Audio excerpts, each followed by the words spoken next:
Nous sommes actuellement à Métabier pour découvrir la fabrication d'un produit authentique du Haut-Doubs. C'est un fromage de saison sous AOP, je parle bien sûr du Mont d'Or.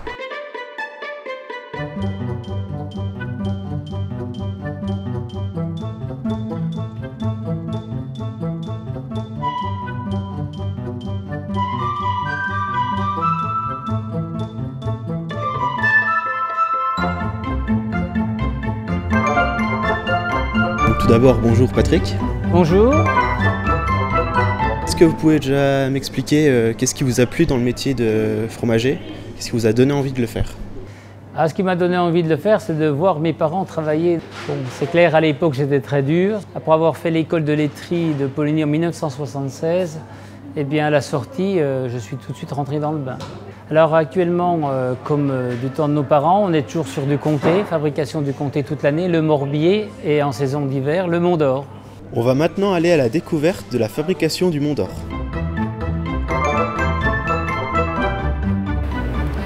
Donc là, il dit Sensé Richard est en train de brasser la cuve. On collecte le lait toutes les nuits auprès de nos agriculteurs. Ce lait qui arrive à la fromagerie à 6 h du matin, le lait est mis dans une cuve où là, la température du lait est environ de 37 degrés. Dans ce lait, on y ajoute des ferments lactiques. Ensuite, l'enzyme qui permet de faire coaguler le lait. On fait un temps de caillage relativement court, à peu près 10 minutes, et on laisse durcir le grain, enfin on va dire le caillé. Et ensuite, il y a la phase de décaillage. Ça veut dire ce flanc, on le découpe à l'aide d'un tranche caillé en cubes.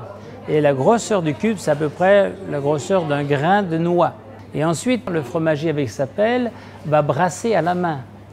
Donc il va brasser pour individualiser les grains.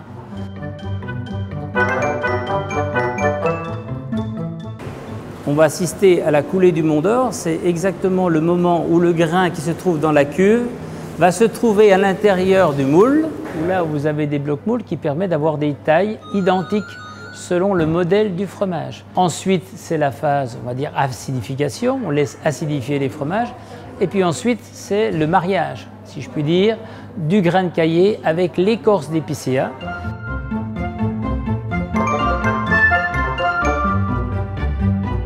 Ce mariage va durer jusqu'à la mort, si je puis dire, puisque ce fromage, il est saumuré, trempé dans de l'eau salée. Ensuite, en cours d'affinage sur les planches, on trouve le fromage avec son écorce. Et au fil du temps, l'écorce va prendre une couleur blanche. On peut remarquer que ce sont des petits Monts d'Or, les tailles moyennes, petits de 500 grammes. Ces fromages, ils ont une semaine d'affinage. Ils resteront encore une semaine dans cette cave, frottés légèrement à l'eau salée tous les jours. Ensuite, on passera en phase d'emboîtage.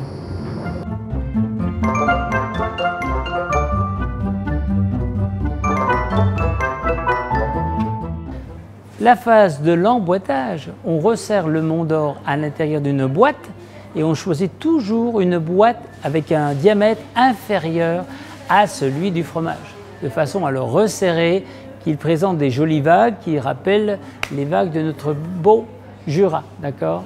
Voilà. Avant d'être commercialisé, il faut que le fromage ait 21 jours, plus de 21 jours à la sortie de l'entreprise.